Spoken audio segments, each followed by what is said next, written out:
Hello friends, welcome to knowledge for success teaching channel. Friends, आज हम लोग इस वीडियो में बिहार दरोगा पीटी 2025 के लिए प्रैक्टिस सेट कर रहे हैं। दोस्तों, खान सर के द्वारा वॉल्यूम 1 बुक आ चुका है, जिसमें हम सेट 1 कर चुके हैं और सेट 2 इस वीडियो में करने वाले हैं।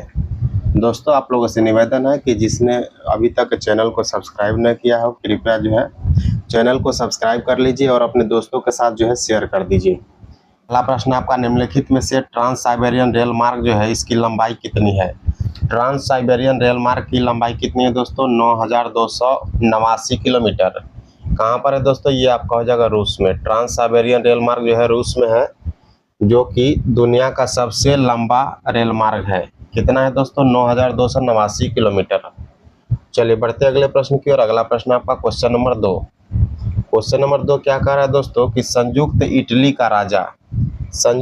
का राजा 1861 ईस्वी में किसे घोषित किया गया था?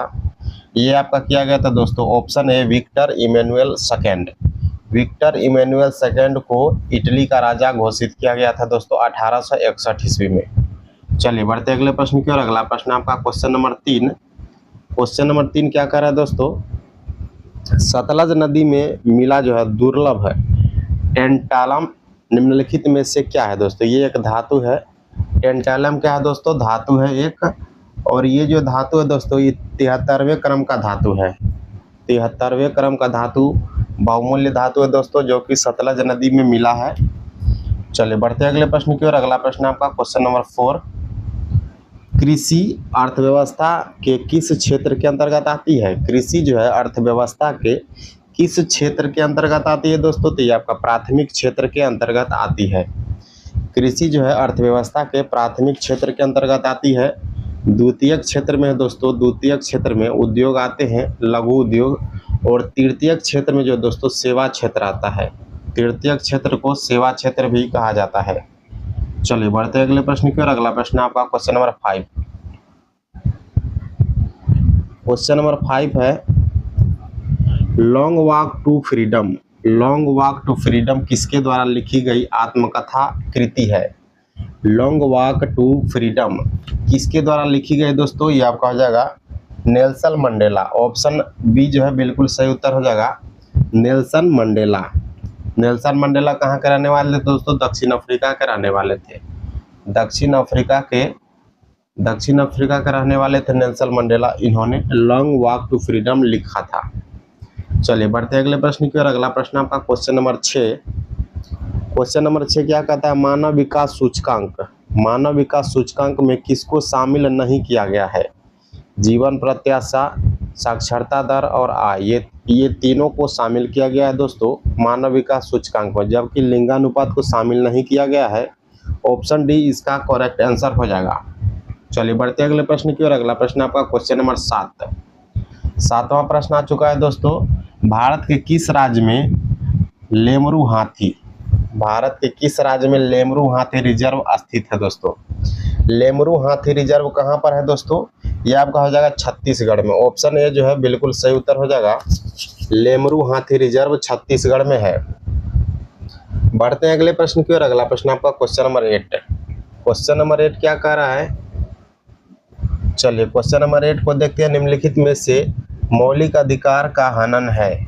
मौलिक अधिकार का हनन क्या है दोस्तों? सामूहिक आंदोलन करना, रात्रि में 10 बजे के बाद शराब न पीने देना, पुस्तक छापने पर प्रतिबंध लगाना, या फिर न्यूनतम मजदूरी न देना।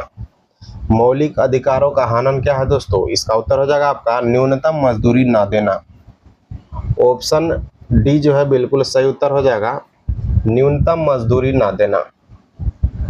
चलिए बढ़ते अगले प्रश्न की ओर। अगला प्रश्न आपका क्वेश्चन नंबर 9। क्वेश्चन नंबर 9 कर रहा है दोस्तों, दिए गए प्रश्न में जो है रिक्त स्थान पर प्रीपोजिशन लगाना है। रिक्त स्थान पर प्रीपोजिशन लगाना है। ही इज जेलस, खाली जगह हर सक्सेस।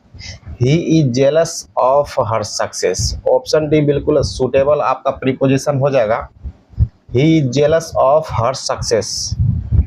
चलिए बढ़ते अगले प्रश्न की ओर। अगला प्रश्न आपका क्वेश्चन नंबर 10। मध्यकाल में चर्च द्वारा कृषि के उपज का 10वां हिस्सा जो है कर के रूप में वसूला जाता था दोस्तों, वह क्या कहलाता था? ताइद कहलाता था। ऑप्शन सी जो है सही उत्तर हो जाएगा। मध्यकाल में चर्च के द्वारा जो है आप दोस्तों चर्च आप लोगों ने नाम सुना होगा। चर्च के द्वारा भी कृषि के उपज का 10वां हिस्सा जो है दोस्तों 10वां हिस्सा कर के रूप में वसूला जाता था, जिसे जो है ताइद कहा जाता था। ऑप्शन सी जो है इसका सही उत्तर हो जाएगा। चलिए बढ़ते अगले प्रश्न की ओर। अगला प्रश्न आपका क्वेश्चन नंबर 11। भारतीय बैडमिंटन खिलाड़ी सात्विक साईराज रंकीरेड्डी ने डैश की रफ्तार से सबसे तेज बैडमिंटन हिट करने का गिनीज वर्ल्ड रिकॉर्ड बना लिया है दोस्तों। कितनी की रफ्तार से जो है आपका बैडमिंटन हिट करने का रिकॉर्ड बनाया है दोस्तों? 565 किलोमीटर। ऑप्शन सी जो है बिल्कुल सही उत्तर हो जाएगा इसका, 565 किलोमीटर प्रति घंटे। चलिए बढ़ते अगले प्रश्न की ओर। अगला प्रश्न आपका क्वेश्चन नंबर 12। क्वेश्चन नंबर 12 है दोस्तों, हंगुल क्या है दोस्तों? हंगुल क्या है, किसे कहा जाता है? हंगुल क्या है दोस्तों? एक कश्मीरी हिरन है। हंगुल कश्मीरी हिरन को कहा जाता है। हंगुल ये दोस्तों कश्मीरी हिरन को कहा जाता है। चलिए बढ़ते अगले प्रश्न की ओर। अगला प्रश्न आपका क्वेश्चन नंबर 13। क्वेश्चन नंबर 13 क्या कह रहा है? जी आकाश का संबंध निम्नलिखित में से किससे है? जी आकाश का संबंध किससे है दोस्तों? तो शतरंज से है दोस्तों। जी आकाश का संबंध शतरंज से है। चलिए बढ़ते अगले प्रश्न की ओर। अगला प्रश्न आपका क्वेश्चन नंबर 14। क्वेश्चन नंबर 14 क्या कह रहा है दोस्तों कि विद्युत धारा का एसआई मात्रक क्या होता है? विद्युत धारा का एसआई मात्रक क्या होता है दोस्तों? ये आपका होता है एम्पियर। ऑप्शन बी जो है बिल्कुल सही उत्तर हो जाएगा, एम्पियर। विद्युत धारा का एसआई मात्रक होता है एम्पियर। नेक्स्ट क्वेश्चन आपका, बमाको किस राष्ट्र की राजधानी का नाम है दोस्तों? बमाको किस राष्ट्र की राजधानी का नाम है? इसका उत्तर हो जाएगा दोस्तों माली। माली की राजधानी है बमाको। चलिए बढ़ते अगले प्रश्न की ओर। अगला प्रश्न आपका क्वेश्चन नंबर 16। शिलालेख के अध्ययन को क्या कहा जाता है? शिलालेख के अध्ययन को क्या कहा जाता है दोस्तों? ये आपका कहा जाता है दोस्तों एपिग्राफी। ऑप्शन ए बिल्कुल सही उत्तर हो जाएगा इसका, एपिग्राफी कहा जाता है। शिलालेख के अध्ययन को एपिग्राफी कहा जाता है। नेक्स्ट क्वेश्चन आपका दोस्तों क्वेश्चन नंबर 17। उपभोक्ता संरक्षण अधिनियम कब पारित किया गया था? उपभोक्ता संरक्षण अधिनियम कब पारित किया गया था? 1986 में पारित किया गया था। ऑप्शन डी इसका बिल्कुल सही उत्तर हो जाएगा, उपभोक्ता संरक्षण अधिनियम 1986 में पारित किया गया था। आइए बढ़ते अगले प्रश्न की ओर। अगला प्रश्न आपका क्वेश्चन नंबर 18। भारत लोकतंत्र की जननी नामक कार्यक्रम किस मंत्रालय के द्वारा शुरू किया गया है? किस मंत्रालय के द्वारा शुरू किया गया है? ये आपका हो जाएगा दोस्तों संस्कृति मंत्रालय। ऑप्शन सी बिल्कुल सही उत्तर हो जाएगा, भारत लोकतंत्र की जननी कार्यक्रम का शुरुआत जो है आपका संस्कृति मंत्रालय के द्वारा किया गया है। चलिए बढ़ते हैं अगले प्रश्न की ओर। अगला प्रश्न आपका क्वेश्चन नंबर 19। बैलाडीला एक प्रसिद्ध लौह अयस्क की खान है जो स्थित है। बैलाडीला खदान जो है कहाँ पर स्थित है दोस्तों? ये आपका हो जाएगा छत्तीसगढ़ में स्थित है। ये क्वेश्चन जो है बहुत बार पूछा जा चुका है, इसमें आप VVI लगा लीजिए। बहुत बार ये क्वेश्चन पूछा गया है कि बैलाडीला किस चीज़ के लिए प्रसिद्ध है? तो लौह अयस्क के खान के लिए प्रसिद्ध है। कहाँ पर स्थित है? ये छत्तीसगढ़ में स्थित है। चलिए बढ़ते हैं नेक्स्ट क्वेश्चन की ओर। अगला प्रश्न आपका क्वेश्चन नंबर 20। क्वेश्चन नंबर 20 है राष्ट्रीय प्रदूषण नियंत्रण दिवस। राष्ट्रीय प्रदूषण नियंत्रण दिवस कब मनाया जाता है? कब मनाया जाता है? या 2 दिसंबर को मनाया जाता है। राष्ट्रीय प्रदूषण नियंत्रण दिवस 2 दिसंबर को मनाया जाता है। चलिए बढ़ते अगले प्रश्न की ओर। अगला प्रश्न आपका क्वेश्चन नंबर 21 है अंतर्राष्ट्रीय ग्रामीण महिला दिवस। अंतर्राष्ट्रीय ग्रामीण महिला दिवस जो है कब मनाया जाता है दोस्तों? ये मनाया जाता है 15 अक्टूबर को। 15 अक्टूबर को अंतर्राष्ट्रीय ग्रामीण महिला दिवस जो है मनाया जाता है। नेक्स्ट क्वेश्चन की ओर बढ़ते हैं। अगला प्रश्न आपका क्वेश्चन नंबर 22। क्वेश्चन नंबर 22 है निम्नलिखित में से गंगा की सहायक नदी कौन सी है? पूछा जा रहा है कौन सी नदी जो है गंगा की सहायक नदी है दोस्तों? आप लोगों को पता होगा कि यमुना जो है गंगा की सहायक नदी है और सबसे लंबी सहायक नदी भी यही है। गंगा की सबसे लंबी सहायक नदी यमुना है ऑप्शन बी जो है बिल्कुल सही उत्तर हो जाएगा इसका। चलिए बढ़ते हैं अगले प्रश्न की ओर। अगला प्रश्न आपका क्वेश्चन नंबर 23, कृषि में पाए जाने वाले बेरोजगारी को किस नाम से जाना जाता है दोस्तों? कृषि में पाए जाने वाले बेरोजगारी को किस नाम से जाना जाता है? ये आपका छिपी बेरोजगारी। ऑप्शन सी जो है सही उत्तर हो जाएगा। छिपी बेरोजगारी कृषि में पाए जाने वाली बेरोजगारी है। चलिए बढ़ते हैं अगले प्रश्न की ओर। अगला प्रश्न आपका क्वेश्चन नंबर 24, निम्नलिखित में से किसके शरीर में एक चक्र में केवल एक बार ही रुधिर हृदय में जाता है? एक चक्र में केवल एक बार ही रुधिर जो है हृदय में जाता है दोस्तों। ये आपका हो जाएगा मछली। ऑप्शन सी इसका उत्तर हो जाएगा मछली। अगला प्रश्न आपका दोस्तों, कंप्यूटर की प्रोसेस नहीं कर सकता है। कंप्यूटर जो है क्या प्रोसेस नहीं कर सकता है? ये हो जाएगा दोस्तों आपका वॉइस मैनेजमेंट। वॉइस मैनेजमेंट का प्रोसेसिंग जो है कंप्यूटर द्वारा नहीं किया जा सकता है। बाकी जो है मेमोरी मैनेजमेंट हो सकता है, फाइल मैनेजमेंट हो सकता है, प्रोसेसिंग मैनेजमेंट किया जा सकता है। चलिए बढ़ते हैं अगले प्रश्न की ओर। अगला प्रश्न आपका क्वेश्चन नंबर 26। क्वेश्चन नंबर 26 है, मानव नेत्र के गोले का व्यास कितना होता है? ये प्रश्न भी बहुत बार एग्जाम में पूछा गया है दोस्तों कि मानव नेत्र के गोले का व्यास कितना होता है। ये होता है दोस्तों आपका 2.3 सेंटीमीटर। 2.3 सेंटीमीटर। 2.3 सेंटीमीटर। चलिए बढ़ते हैं अगले प्रश्न की ओर। अगला प्रश्न आपका, भारत के किस राज्य में 200 वर्षों से बांस बूंद, जिसे कि ड्रिप कहा जाता है, ड्रिप सिंचाई प्रणाली प्रसिद्ध है? ड्रिप सिंचाई प्रणाली जो है पिछले 200 वर्षों से किया जा रहा है। कहाँ पर प्रसिद्ध है दोस्तों? ये आपका हो जाएगा मेघालय। ऑप्शन डी बिल्कुल सही उत्तर हो जाएगा इसका, मेघालय। मेघालय में दोस्तों बांस ड्रिप सिस्टम के द्वारा जो है आपका सिंचाई किया जा रहा है। चलिए बढ़ते अगले प्रश्न की ओर। अगला प्रश्न आपका क्वेश्चन नंबर 28 है। क्वेश्चन नंबर 28 को देखते हैं, फ्रांसीसी उपनिवेश में से दास प्रथा का अंत कब किया गया था दोस्तों? फ्रांसीसी उपनिवेश में से दास प्रथा का अंत कब किया गया था? 1848 में किया गया था। ऑप्शन ए जो है बिल्कुल सही उत्तर हो जाएगा इसका, 1848 से। चलिए बढ़ते अगले प्रश्न की ओर। अगला प्रश्न है आपका क्वेश्चन नंबर 29। क्वेश्चन नंबर 29 है, उगादी त्योहार जो है दोस्तों भारत के किस राज्य में मनाया जाता है? उगादी त्योहार भारत के किस राज्य में मनाया जाता है? कर्नाटक में मनाया जाता है। ऑप्शन डी जो है इसका सही उत्तर हो जाएगा। उगादी त्योहार कर्नाटक राज्य में मनाया जाता है। चलिए बढ़ते अगले प्रश्न की ओर। अगला प्रश्न आपका क्वेश्चन नंबर 30। क्वेश्चन नंबर 30 है दोस्तों, वाइमर संविधान जो है, वाइमर संविधान जर्मन की संसद को कहा जाता है। वाइमर संविधान में जर्मन की संसद को क्या कहा जाता है दोस्तों? इसका उत्तर हो जाएगा आपका राइखरास्ट। ऑप्शन सी जो है इसका सही उत्तर हो जाएगा, राइखरास्ट। नेक्स्ट क्वेश्चन है, वर्तमान में भारत के मुख्य चुनाव आयुक्त कौन है दोस्तों? मुख्य चुनाव आयुक्त वर्तमान में कौन है? इसका उत्तर हो जाएगा राजीव कुमार। ऑप्शन ए जो है सही उत्तर हो जाएगा दोस्तों, राजीव कुमार। चलिए बढ़ते हैं अगले प्रश्न की ओर। अगला प्रश्न आपका, अगला प्रश्न है क्वेश्चन नंबर 32। कालेश्वर लिफ्ट सिंचाई परियोजना, कालेश्वर लिफ्ट सिंचाई परियोजना दोस्तों किस नदी पर स्थित है? कालेश्वर लिफ्ट सिंचाई परियोजना किस नदी पर स्थित है? गोदावरी नदी। इसका उत्तर हो जाएगा आपका गोदावरी नदी पर जो है कालेश्वर लिफ्ट सिंचाई परियोजना जो है स्थित है। अगला प्रश्न आपका, यदि एक बच्चे को पिता से X गुणसूत्र वंशानुगत प्राप्त होता है तो बच्चा कैसा होगा दोस्तों? आप लोगों को पता होगा कि मेल के क्रोमोजोम से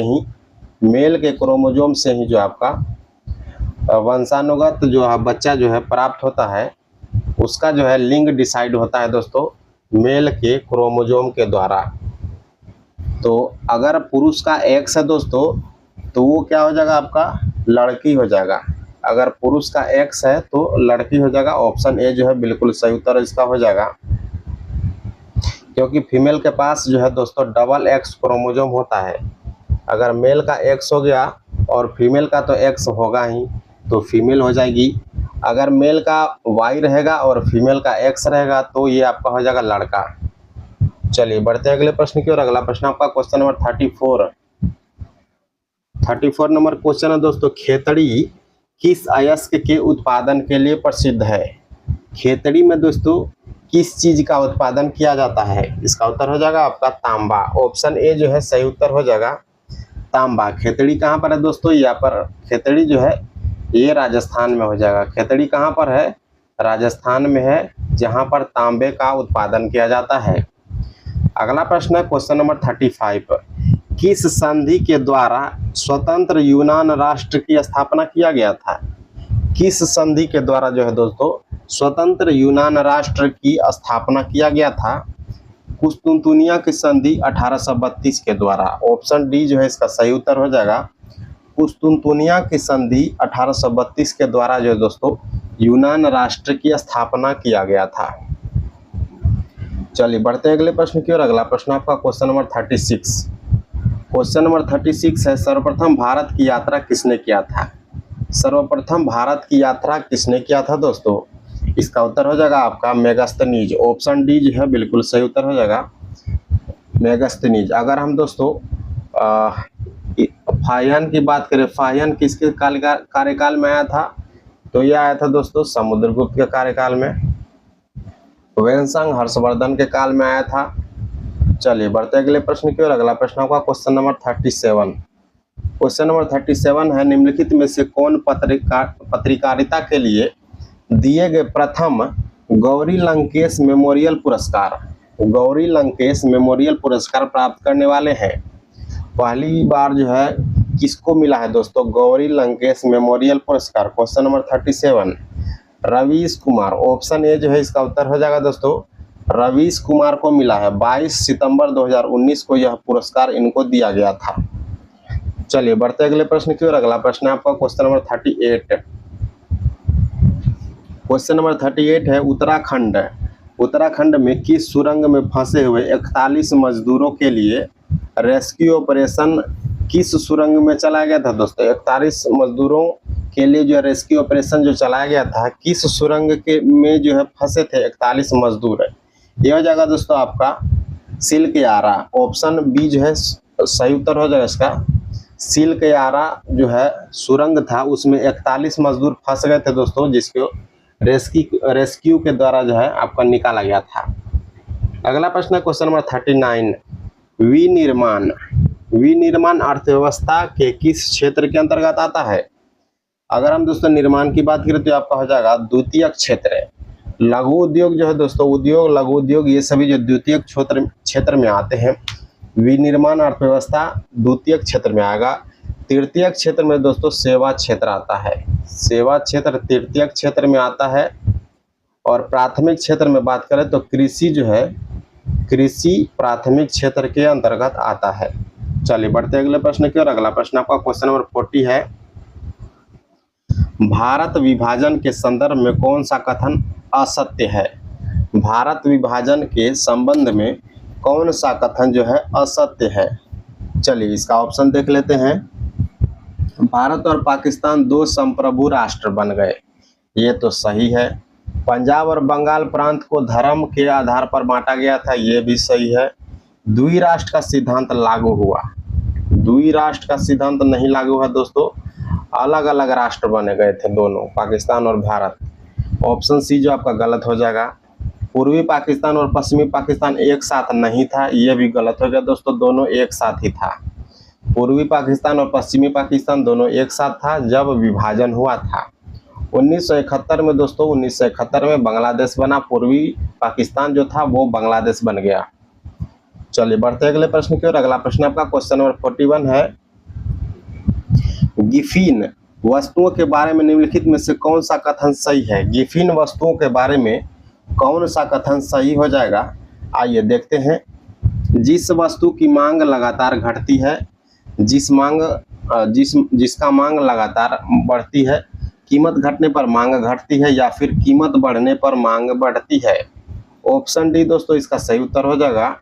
गिफिन वस्तु के बारे में सत्य कथन पूछ रहा है, कीमत बढ़ने पर मांग बढ़ती है। कीमत बढ़ेगा तो मांग भी बढ़ेगा, इसको गिफिन वस्तु कहा जाता है। चलिए बढ़ते हैं अगले प्रश्न की ओर। अगला प्रश्न आपका क्वेश्चन नंबर 42।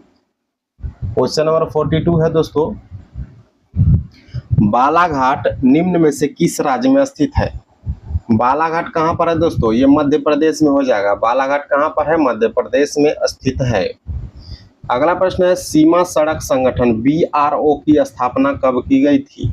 सीमा सड़क संगठन BRO की स्थापना 1960 ईस्वी में की गई थी। ऑप्शन ए जो है बिल्कुल सही उत्तर हो जाएगा इसका। चलिए बढ़ते हैं अगले प्रश्न की ओर। अगला प्रश्न है आपका क्वेश्चन नंबर 44। प्रथम महिला दोस्तों एडे डी कैंप किसे चुना गया है दोस्तों? प्रथम महिला एडे डी कैंप किसे चुना गया है? ये हो जाएगा दोस्तों मनीषा पाड़ी। ऑप्शन सी जो है बिल्कुल सही उत्तर हो जाएगा। उड़ीसा की मनीषा पाड़ी बनी भारत की पहली वुमेन एडे डी कैंप, ADC। इसको शॉर्ट में दोस्तों ADC कहा जाता है। उड़ीसा की है मनीषा पाड़ी, पहली बार जो है यही बनी है ADC। चलिए बढ़ते अगले प्रश्न की ओर। अगला प्रश्न आपका क्वेश्चन नंबर 45। क्वेश्चन नंबर 45 है, निम्नलिखित में से चुनाव आयोग का कौन सा कार्य नहीं है? चुनाव आयोग का कौन सा कार्य नहीं है दोस्तों? आचार संहिता की घोषणा करना ये कार्य तो है। मतदाता सूची तैयार करना ये कार्य भी है। मतदाता केंद्र की स्थापना करना ये हो गया गलत। चुनाव आयोग का कार्य नहीं है दोस्तों। मतदाता केंद्र की स्थापना करना ये चुनाव आयोग का कार्य नहीं है। ये कार्य दोस्तों DM का होता है। डिस्ट्रिक्ट मजिस्ट्रेट जो होते हैं दोस्तों DM, उनका कार्य होता है मतदान केंद्र की स्थापना करना, चुनाव चिन्ह आवंटित करना, मतदाता सूची तैयार करना, आचार संहिता घोषणा करना, ये तीनों चुनाव आयोग का कार्य है। चलिए बढ़ते हैं अगले प्रश्न की ओर। अगला प्रश्न है क्वेश्चन नंबर 46। क्वेश्चन नंबर 46 क्या कह रहा है दोस्तों? भारत में मौजूदा कानून जो है इसमें कौन बदलाव कर सकता है? भारत में जो मौजूदा कानून चल रहा है इसमें बदलाव अगर कोई करना चाहे तो कौन कर सकता है? राष्ट्रपति, प्रधानमंत्री, उच्चतम न्यायालय और संसद। ये आपका हो जाएगा दोस्तों संसद। संसद के पास शक्ति है दोस्तों कि मौजूदा कानून में फेरबदल कर सकता है। चलिए बढ़ते अगले प्रश्न की ओर। अगला प्रश्न आपका क्वेश्चन नंबर 47। निम्न में से स्वर्ण रेखा किसको कहा जाता है? आप सभी को पता होगा दोस्तों स्वर्ण रेखा किसको कहा जाता है? जूट को कहा जाता है। ऑप्शन ए बिल्कुल सही उत्तर हो जाएगा इसका। स्वर्ण रेखा दोस्तों जूट को कहा जाता है। चलिए बढ़ते अगले प्रश्न की ओर। अगला प्रश्न आपका क्वेश्चन नंबर 48 नंबर क्वेश्चन क्या कर रहा है? ये देखते हैं, निम्नलिखित को मिलान करना है। पहला विकल्प आपका ए, समुदाय या धर्म के लोगों द्वारा, एक समुदाय या धर्म के लोगों द्वारा दूसरे समुदाय या धर्म के विरुद्ध भेदभाव की अभिव्यक्ति। इसका जो है सही मिलान हो जाएगा दोस्तों, वो हो जाएगा आपका पहला सांप्रदायिक हो जाएगा। सामाजिक और राजनीतिक क्षेत्र में ज़्यादातर हिस्सा महिलाओं के अधिकारों और हितों को बढ़ावा देने के लिए दोस्तों ये आपका नारीवाद से संबंधित है। व्यक्ति जो अपनी ही जाति के सदस्यों के हितों को सर्वोपरि समझता है उसको हम क्या कहते हैं दोस्तों? उसको हम जातिवाद कहते हैं। किसी धर्म को राजकीय संरक्षण नहीं प्रदान करना वो धर्मनिरपेक्ष कहलाता है, जो कि हमारा देश है। हमारे देश की प्रस्तावना में लिखा गया है कि भारत एक धर्मनिरपेक्ष राष्ट्र है जो कि किसी एक विशेष धर्म को संरक्षण प्रदान नहीं करता है, सभी धर्मों को एक समान मानता है। इसका जो है सही विकल्प हो जाएगा, वो हो जाएगा दोस्तों ऑप्शन सी जो है इसका सही उत्तर हो जाएगा आपका। 1, 2, 4 और 3, ऑप्शन सी बिल्कुल सही उत्तर हो जाएगा इसका। चलिए बढ़ते अगले प्रश्न की ओर। अगला प्रश्न आपका क्वेश्चन नंबर 49। क्वेश्चन नंबर 49 क्या कह रहा है दोस्तों? एमनेस्टी इंटरनेशनल निम्नलिखित में से किससे संबंधित है? एमनेस्टी इंटरनेशनल निम्नलिखित में से किससे संबंधित है? ये हो जाएगा दोस्तों मानवाधिकार से। ऑप्शन डी बिल्कुल सही उत्तर हो जाएगा आपका। एमनेस्टी इंटरनेशनल मानवाधिकार से संबंधित है। इसकी स्थापना की बात करें तो इसकी स्थापना 28 मई 1961 को लंदन में किया गया था। 28 मई 1961 को लंदन में किया गया था एमनेस्टी इंटरनेशनल को। इसका जो है संबंध है मानवाधिकार से। अगर हम बात करें दोस्तों अंतर्राष्ट्रीय मानवाधिकार दिवस कब मनाया जाता है? ये आपका दोस्तों 10 दिसंबर को मनाया जाता है। अंतर्राष्ट्रीय मानवाधिकार दिवस 10 दिसंबर को मनाया जाता है। चलिए बढ़ते अगले प्रश्न की ओर। Question number 50। 50 नंबर पे हम पहुंच चुके हैं दोस्तों। मानवाधिकार को समर्पित पहला टीवी चैनल जो है दोस्तों किस शहर में लॉन्च किया गया था? मानवाधिकार को समर्पित पहला टीवी चैनल किस शहर में लॉन्च किया गया था? ये आपका हो जाएगा दोस्तों लंदन में। ऑप्शन डी बिल्कुल सही उत्तर हो जाएगा इसका, लंदन में लॉन्च किया गया था। दोस्तों आप लोगों से निवेदन है कि आप लोगों ने अगर इसका पहला सेट नहीं देखा है तो पहला सेट जरूर जाकर आप देख लें, प्लेलिस्ट में प्लेलिस्ट बना हुआ है दोस्तों। चलिए बढ़ते अगले प्रश्न की ओर। अगला प्रश्न है आपका क्वेश्चन नंबर 51 नंबर दोस्तों कि इसरो के PSLV C58 द्वारा किस उपग्रह को लॉन्च किया गया है दोस्तों?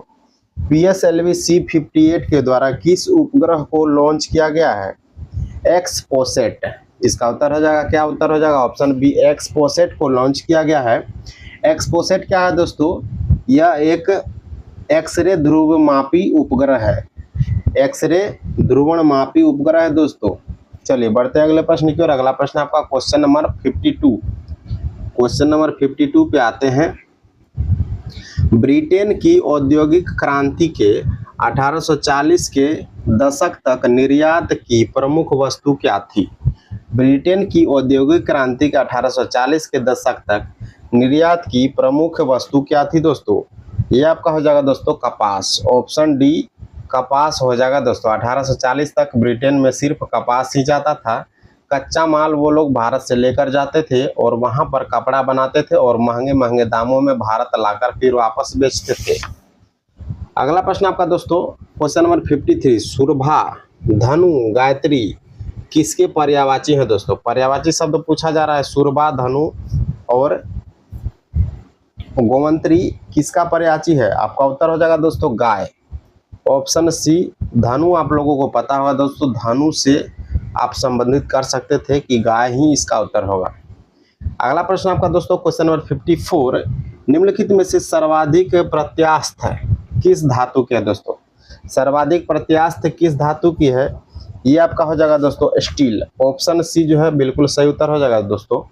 सर्वाधिक प्रत्यास्थ जो है आपका हो जाएगा स्टील। नेक्स्ट क्वेश्चन की ओर बढ़ते हैं। Question number 55। क्वेश्चन नंबर 55 है कि काला पानी दोस्तों, काला पानी का नाम आप लोगों ने सुना होगा। काला पानी विवाद किन दो देशों के मध्य चल रहा है? काला पानी विवाद किन दो देशों के मध्य चल रहा है? ये आपका हो जाएगा नेपाल और भारत। नेपाल और भारत। ऑप्शन सी जो है बिल्कुल सही उत्तर इसका हो जाएगा। आप लोगों ने सुना होगा या फिर फिल्मों में भी देखा होगा, काला पानी की सजा दिया जाता था। नेपाल और भारत के मध्य इसके विवाद चल रहा है इस पर। चलिए बढ़ते अगले प्रश्न की ओर। अगला प्रश्न आपका क्वेश्चन नंबर 56। क्वेश्चन नंबर 56 को देखते हैं। भारतीय तटरक्षक बल, भारतीय तटरक्षक बल की स्थापना कब की गई थी? यहाँ पर हम बात कर रहे हैं दोस्तों BSF की बात हो रहा है, बॉर्डर सिक्योरिटी फोर्स। इसकी स्थापना पूछा जा रहा है। क्वेश्चन नंबर 56 ये कब हुआ था? 1 फरवरी 1977। ऑप्शन ए बिल्कुल सही उत्तर हो जाएगा इसका। 1 फरवरी 1977 जो है बिल्कुल सही उत्तर हो जाएगा इसका। अगला प्रश्न है क्वेश्चन नंबर 57। निम्नलिखित में से कौन सी नदी पश्चिम की ओर नहीं बहती है? बात कर रहे हैं दोस्तों पश्चिम की ओर। आइए भारत का एक छोटा सा हम प्रायद्वीपीय भारत का मैप बना लेते हैं। चलिए पूछा जा रहा है पश्चिम की ओर कौन सी नदी नहीं बहती है? आपका शुरू से देखते हैं। गोदावरी नदी जाती है बंगाल की खाड़ी में। यमुना नदी गंगा की सहायक नदी है, ये कहीं नहीं जाती है दोस्तों। नर्मदा नदी दोस्तों ये आपका अमरकंटक से निकलती है और ये आपका अरब सागर में जाकर गिरती है। अरब सागर में गिरती है। कृष्णा नदी जो है आपका बंगाल की खाड़ी में गिरती है। क्वेश्चन क्या था कि कौन सी नदी जो है पश्चिम की ओर नहीं बहती है? पश्चिम की ओर नदी कौन सी नहीं बहती है दोस्तों? एक नदी को छोड़कर अगर हम नर्मदा नदी की बात करें, नहीं यहाँ पर जो है नहीं होगा, क्योंकि ये प्रश्न ही गलत हो जाएगा दोस्तों। पश्चिम की ओर बहती है ये आपका हो जाएगा नर्मदा नदी। ऑप्शन सी इसका उत्तर हो जाएगा दोस्तों। पश्चिम की ओर बहती है नर्मदा नदी, बाकी सभी नदियां जो है पूरब की ओर बहती है। चलिए बढ़ते हैं अगले प्रश्न की ओर। अगला प्रश्न आपका क्वेश्चन नंबर 58। क्वेश्चन नंबर 58 को देखते हैं कि अमाशय में भोजन का पाचन किस अम्ल के द्वारा होता है? आमाशय में भोजन का पाचन जो है दोस्तों आप लोगों को पता होगा कि हमारे पेट में HCl निकलता है, जिसके द्वारा भोजन का पाचन होता है। क्वेश्चन नंबर 58, HCl निकलता है और भोजन का पाचन होता है। आए दोस्तों बढ़ते अगले प्रश्न की ओर। अगला प्रश्न आपका क्वेश्चन नंबर 59, प्राथमिक घाटा प्राप्त होता है। दोस्तों प्राथमिक घाटा से क्या आशय है आपका? 4 विकल्प दिया गया है। कुल राजस्व प्लस ब्याज भुगतान, कुल राजस्व प्लस ब्याज भुगतान, राजकोषीय घाटा माइनस ब्याज भुगतान। चलिए ऑप्शन बी जो है बिल्कुल सही उत्तर हो जाएगा आपका, राजकोषीय घाटा। राजकोषीय घाटा में से अगर हम ब्याज भुगतान को घटाएंगे तब निकल के आपका आएगा प्राथमिक घाटा। ऑप्शन बी जो है बिल्कुल सही उत्तर हो जाएगा आपका। चलिए बढ़ते अगले प्रश्न की ओर। अगला प्रश्न आपका क्वेश्चन नंबर 60। क्वेश्चन नंबर 60 है, बुकर पुरस्कार के लिए नामित वेस्टर्न लोन पुस्तक के लेखक कौन है? बुकर पुरस्कार के लिए नामित वेस्टर्न लोन पुस्तक के लेखक कौन है? क्वेश्चन नंबर 60 पूछा जा रहा है। इसका उत्तर हो जाएगा दोस्तों चेतना मारू। ऑप्शन ए बिल्कुल सही उत्तर हो जाएगा। चेतना मारू जो है दोस्तों वेस्टर्न लोन के लेखक हैं। अगला प्रश्न है क्वेश्चन नंबर 61, जल में गिरा हुआ सिक्का अपनी सतह से ऊपर उठा हुआ प्रतीत होता है, इसका क्या कारण है? जल में गिरा हुआ सिक्का अपनी सतह के ऊपर उठा हुआ प्रतीत होता है, इसका क्या कारण है? इसका उत्तर हो जाएगा आपका अपवर्तन का कारण। दोस्तों अपवर्तन के कारण जल में गिरा हुआ सिक्का जो है ऊपर प्रतीत होता है। चलिए इसका थोड़ा सा इसका एक्सपेरिमेंट दिखाया गया है, आइए देखते हैं इसका एक्सपेरिमेंट। कि पानी में दोस्तों आप यहाँ पर देख सकते हैं सिक्का गिरा हुआ है, लेकिन जब आप ऊपर से देखते हैं खुली आंखों से तो ये आपको थोड़ा सा ऊपर दिखाई प्रतीत पड़ेगा। ये किस कारण होता है? अपवर्तन के कारण होता है। ऑप्शन ए इसका उत्तर हो जाएगा। अगला विकल्प है क्वेश्चन नंबर अगला क्वेश्चन है क्वेश्चन नंबर 62 नंबर क्वेश्चन देखते हैं। ऊर्ध्वापातन, ऊर्ध्वापातन की प्रक्रिया में पदार्थ की किस अवस्था में परिवर्तन होता है? ऊर्ध्वापातन की प्रक्रिया में पदार्थ की किस अवस्था में परिवर्तन होता है? ये आपका हो जाएगा दोस्तों ठोस से सीधे गैस बनता है। क्या परिवर्तन होता है? ठोस से सीधे गैस बनता है, उसको ऊर्ध्वापातन की प्रक्रिया कहते हैं।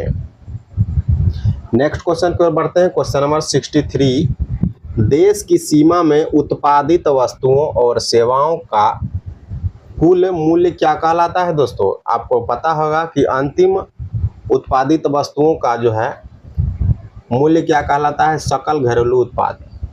ऑप्शन बी सकल घरेलू उत्पाद, जिसको हम जीडीपी कहते हैं। जीडीपी कहते हैं दोस्तों सकल घरेलू उत्पाद। ऑप्शन बी बिल्कुल सही उत्तर होगा इसका। नेक्स्ट क्वेश्चन है आपका क्वेश्चन नंबर 64 देखते हैं। BRICS innovation forum, BRICS innovation forum ने वर्ल्ड इनोवेशन अवार्ड से किसे सम्मानित किया गया है? दोस्तों किसे सम्मानित किया गया है? ये किया गया आपका शांता थॉटम। ऑप्शन बी बिल्कुल सही उत्तर हो जाएगा इसका। शांता थॉटम को सम्मानित किया गया है। अगला प्रश्न की ओर बढ़ते हैं दोस्तों। अगला प्रश्न है क्वेश्चन नंबर 65, प्रांकुर और मूलांकुर किससे संबंधित है? प्रांकुर और मूलांकुर किससे संबंधित है? ये बीज से संबंधित है। अगर हम बीज को कुछ दिनों के लिए जमीन के अंदर रखेंगे और थोड़ा थोड़ा पानी उस पर डालेंगे तो दोस्तों उसमें अंकुर निकलता है, प्रांकुर निकलता है। चलिए बढ़ते अगले प्रश्न की ओर। अगला प्रश्न आपका क्वेश्चन नंबर 66, भारत में गरीबी का निर्धारण किसके द्वारा किया जाता है? दोस्तों भारत में गरीबी का निर्धारण डैश द्वारा किया जाता है। ये आपका हो जाएगा व्यय विधि। ऑप्शन डी इसका उत्तर हो जाएगा दोस्तों। भारत में गरीबी का निर्धारण व्यय विधि के द्वारा किया जाता है। नेक्स्ट क्वेश्चन की ओर बढ़ते हैं। अगला प्रश्न आपका निम्नलिखित में से कौन, चलिए नेक्स्ट क्वेश्चन है आपका क्वेश्चन नंबर 67, निम्नलिखित में से कौन समावयवी है? समावयवी युग्म कौन सा हो जाएगा दोस्तों? इसके विकल्प को थोड़ा सा ऊपर करते हैं, थोड़ा सा ऊपर करते हैं। चलिए इसका विकल्प ऊपर आ गया है। देखते हैं दोस्तों क्वेश्चन नंबर 67 को। क्वेश्चन नंबर 67 को देखते हैं। ब्यूटेन और मीथिन प्रोपेन समान आणविक सूत्र, लेकिन कार्बन परमाणुओं की एक अलग व्यवस्था वाले कार्बनिक यौगिकों को समावयवीय कहा जाता है। जैसे कि आपका हो जाएगा ब्यूटेन। ब्यूटेन की हम बात करें दोस्तों, इसका जो है फॉर्मूला होता है C4H10। C4H10 ब्यूटेन हो गया। और 4 मिथाइल प्रोपेन, प्रोपेन को हम कैसे लिख सकते हैं दोस्तों, C4H10 से पहले अगर हम 4 लगा देंगे तो ये आपका हो जाएगा मीथिन प्रोपेन। चलिए बढ़ते अगले प्रश्न की ओर। अगला प्रश्न आपका क्वेश्चन नंबर 68। 16वें वित्त आयोग के अध्यक्ष कौन है? 16वें वित्त आयोग के अध्यक्ष हैं दोस्तों अरविंद पनगड़िया। ऑप्शन बी जो है बिल्कुल सही उत्तर हो जाएगा। 16वें वित्त आयोग के अध्यक्ष हैं अरविंद पनगड़िया, जो पहले नीति आयोग के उपाध्यक्ष थे। नीति आयोग के उपाध्यक्ष थे, वहां से उनको प्रमोशन मिला और डायरेक्ट वे वित्त आयोग के अध्यक्ष बन गए। अगर हम बात करें दोस्तों नीति आयोग के बारे में, तो नीति आयोग के अध्यक्ष होते हैं पीएम। नीति आयोग के अध्यक्ष होते हैं पीएम।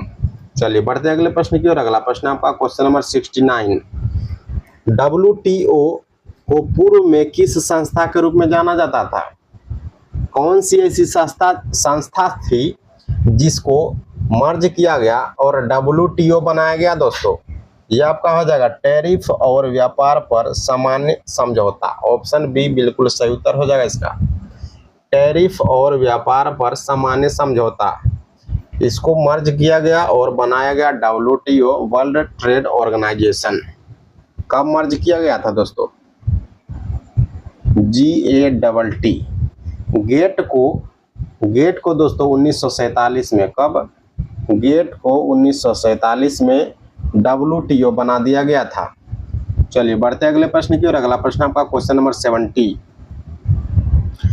नमस्ते पोर्टल जो है किस मंत्रालय द्वारा लॉन्च किया गया है? नमस्ते पोर्टल किस मंत्रालय द्वारा लॉन्च किया गया है? ये हो जाएगा दोस्तों आयुष मंत्रालय। आयुष मंत्रालय द्वारा। अगर हम बात करें दोस्तों आयुष मंत्रालय का गठन कब हुआ है, तो 2014 में जब मोदी सरकार बनी थी 2014 में, तब एक नया मंत्रालय बनाया गया था, आयुष मंत्रालय। नेक्स्ट क्वेश्चन पर बढ़ते हैं दोस्तों, क्वेश्चन नंबर 71। जलवायु परिवर्तन पर ध्यान रखने के लिए किस देश द्वारा G20 उपग्रह लॉन्च किया गया है दोस्तों? जलवायु परिवर्तन पर ध्यान रखने के लिए G20 उपग्रह लॉन्च कर दिया गया है। या किस देश के द्वारा किया गया है दोस्तों? भारत के द्वारा किया गया है। यह भारत के लिए बहुत ही गौरवान्वित होने की बात है। ऑप्शन बी जो है बिल्कुल सही उत्तर हो जाएगा। चलिए बढ़ते अगले प्रश्न की ओर। अगला प्रश्न आपका दोस्तों 72। किचन्स ऑफ ग्रेटिट्यूड के लेखक कौन है? किचन्स ऑफ ग्रेटिट्यूड के लेखक कौन है दोस्तों? ये आपका हो जाएगा विकास खन्ना। ऑप्शन बी जो है बिल्कुल सही उत्तर हो जाएगा। किचन्स ऑफ ग्रेटिट्यूड के लेखक हैं विकास खन्ना। बढ़ते अगले प्रश्न की ओर। अगला प्रश्न आपका क्वेश्चन नंबर 73। सौर ऊर्जा से बल्ब को जलाने हेतु परिवर्तित ऊर्जा होती है।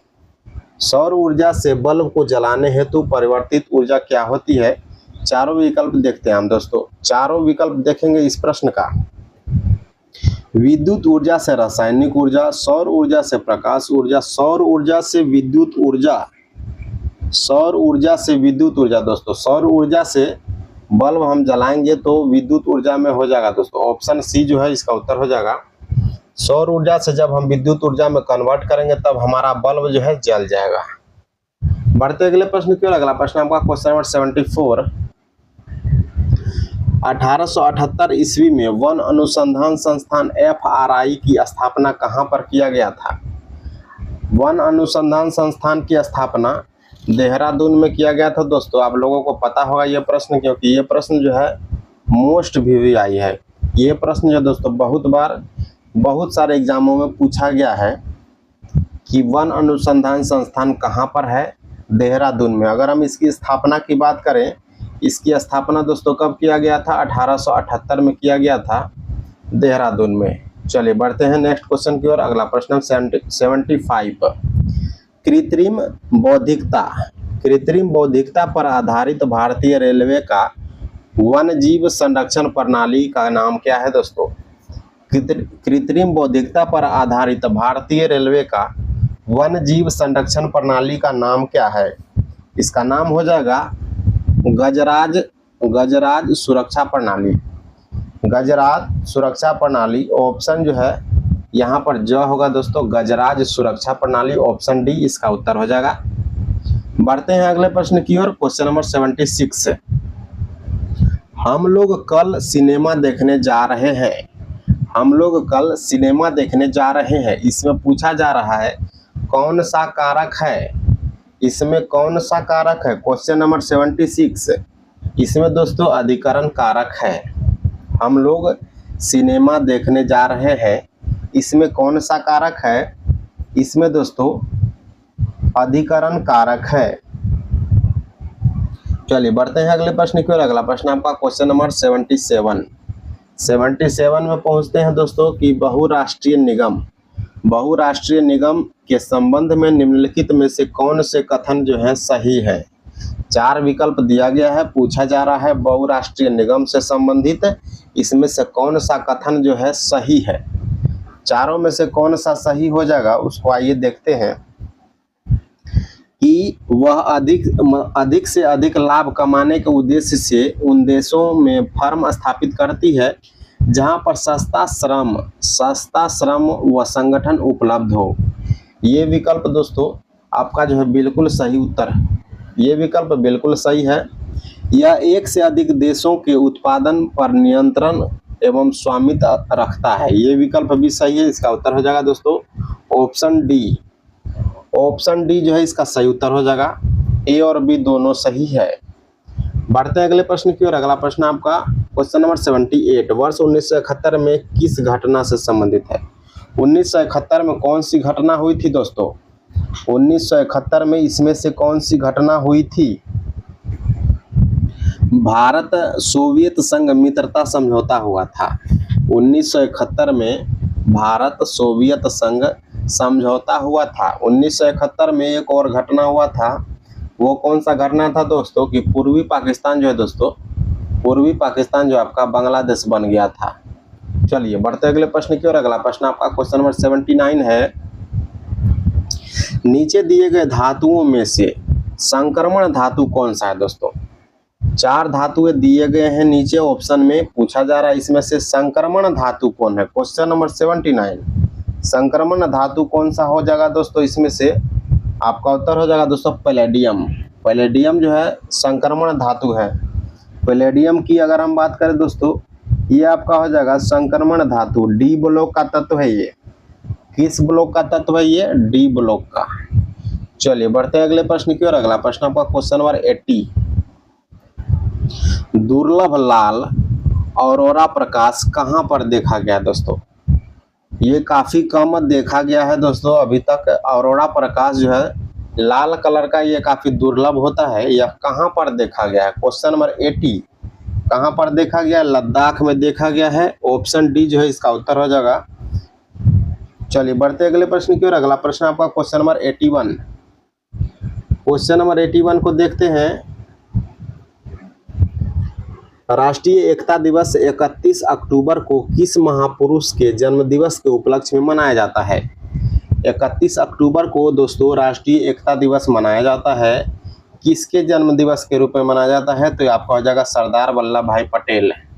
सरदार वल्लभ भाई पटेल जिसको लौह पुरुष भी कहा जाता था, लौह पुरुष सरदार वल्लभ भाई पटेल को कहा जाता है। इनके जन्म दिवस के अवसर पर राष्ट्रीय एकता दिवस मनाया जाता है 31 अक्टूबर को। चलिए अभी तो 31 अक्टूबर आने वाला है।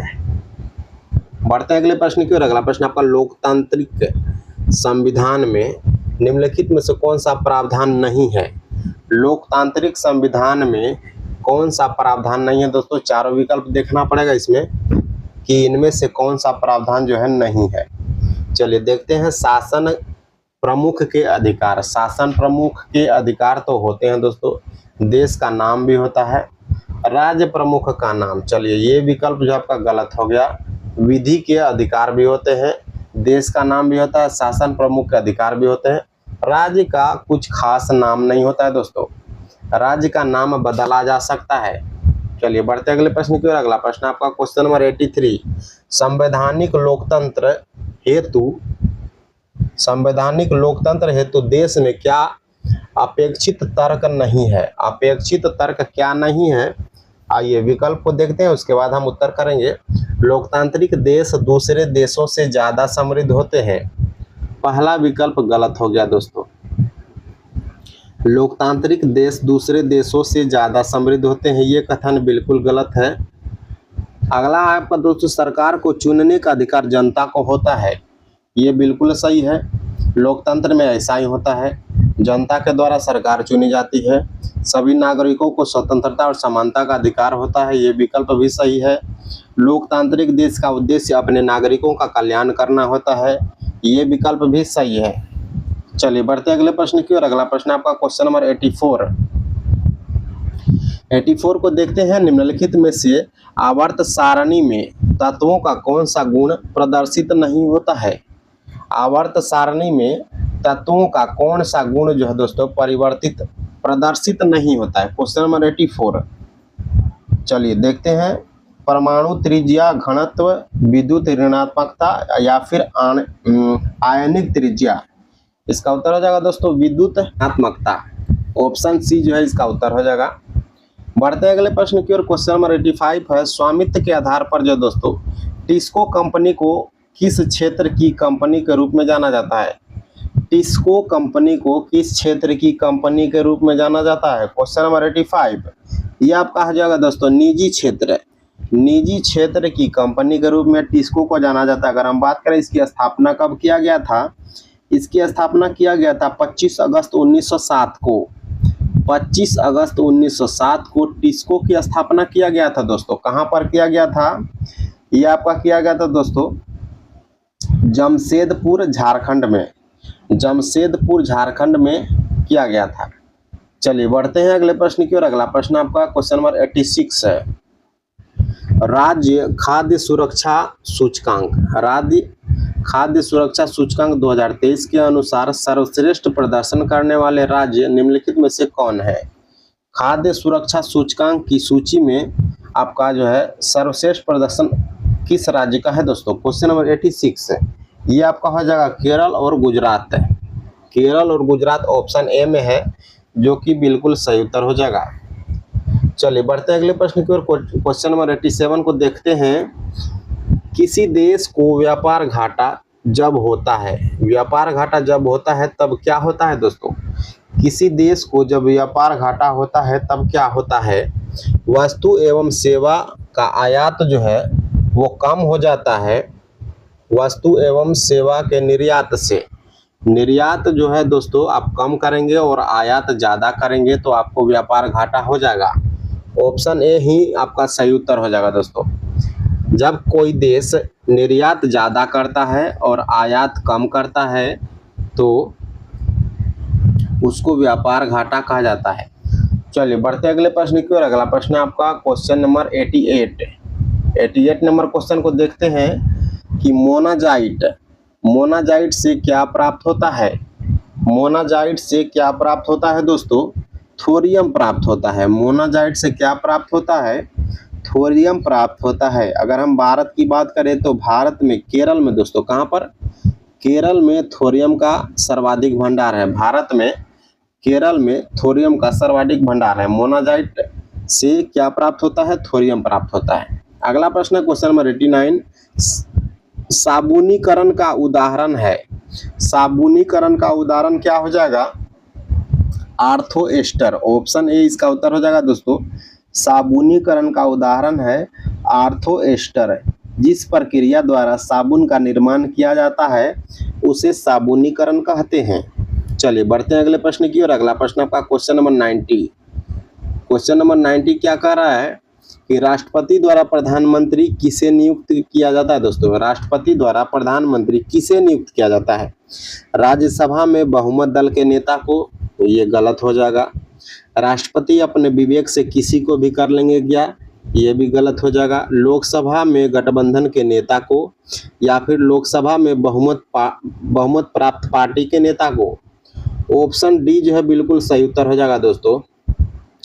लोकसभा में बहुमत प्राप्त पार्टी के नेता को ही हम जो है राष्ट्रपति जो है प्रधानमंत्री नियुक्त करेंगे।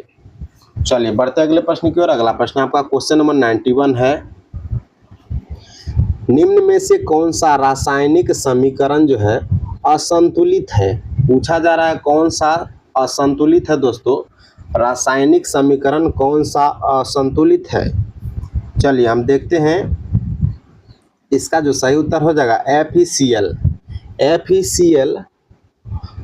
FeCl का जब हम रासायनिक क्रिया करेंगे तो ये FeCl3 बन जाएगा। देखिए यहाँ पर Cl जो है 3 एक्स्ट्रा हो गया है, अगर यहाँ पर हम 3 लगा दें आगे में, Fe प्लस 3Cl को अगर हम रिएक्शन करेंगे दोस्तों तो FeCl3 बनेगा, तब ये हो जाएगा संतुलित।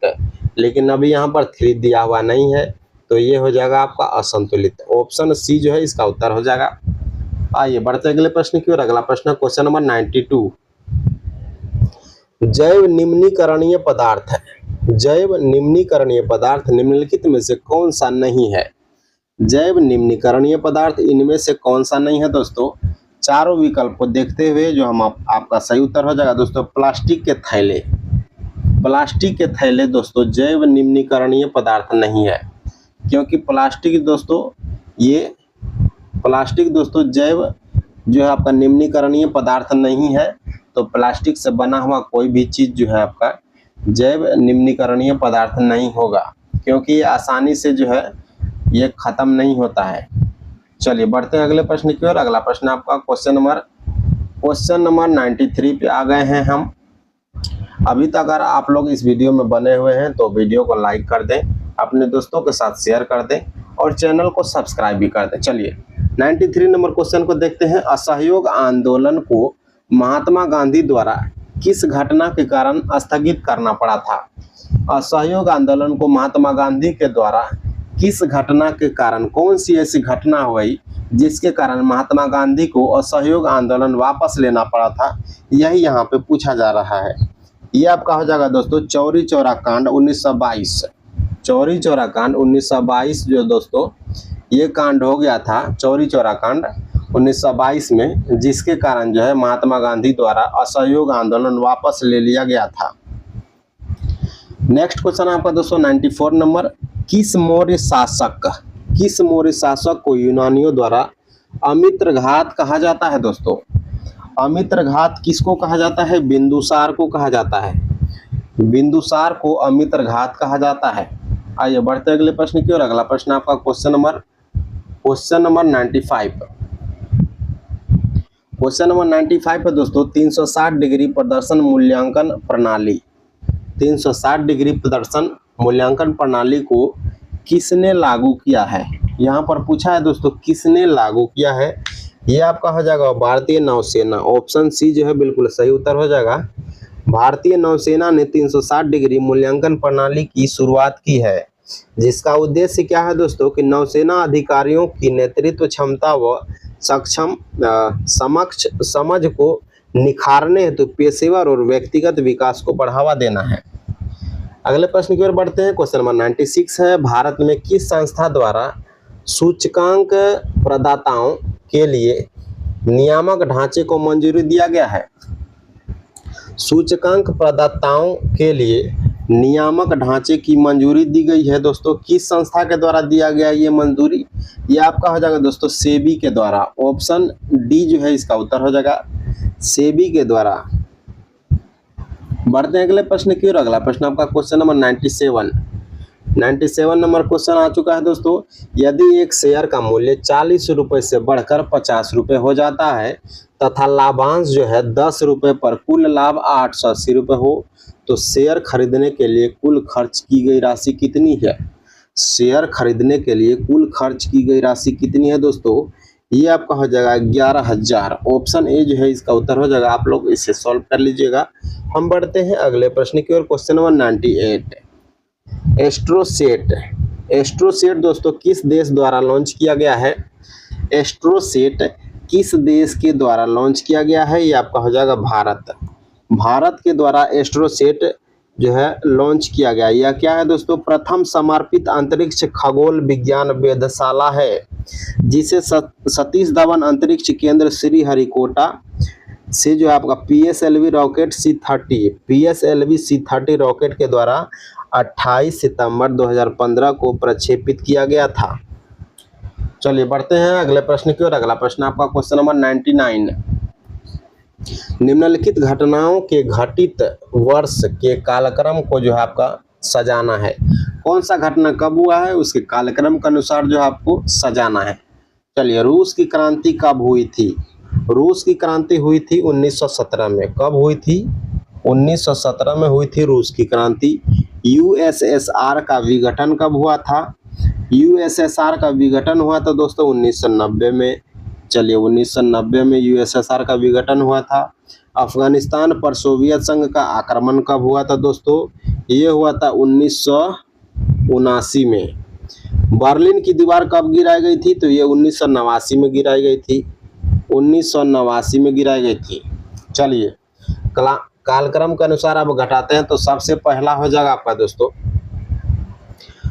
सबसे पहला हो जाएगा रूस की क्रांति, उसके बाद अफगानिस्तान पर सोवियत संघ का आक्रमण, उसके बाद बर्लिन की दीवार गिरेगी, उसके बाद होगा आपका यूएसएसआर का विघटन। चलिए, 1, 3, 4 और 2, 1, 3, 4 और 2 ऑप्शन बी में है। ये आपका उत्तर हो जाएगा ऑप्शन बी। बढ़ते हैं अगले प्रश्न की ओर। अगला प्रश्न आपका क्वेश्चन नंबर 100। अंतिम प्रश्न पे हम आ चुके हैं दोस्तों। डेजर्ट साइक्लोन युद्ध अभ्यास है दोस्तों। भारत और किस देश के साथ होता है ये डेजर्ट साइक्लोन? भारत और यूएई के बीच में होता है। प्रतिवर्ष ये सैन्य अभ्यास होता है दोस्तों। भारत और यूएई के बीच में प्रतिवर्ष होता है डेजर्ट साइक्लोन युद्ध अभ्यास। चलिए दोस्तों, इसी के साथ जो आपका सेट 2 खत्म हो चुका है। अगर आप लोगों ने अभी तक सेट 1 नहीं देखा है तो प्लेलिस्ट बना हुआ है और इस वीडियो के डिस्क्रिप्शन में भी सेट 1 का लिंक हम डाल देंगे। आप लोग वो वीडियो भी देख लीजिएगा। चलिए, मिलते हैं अगले वीडियो में। तब तक के लिए जय हिंद, धन्यवाद।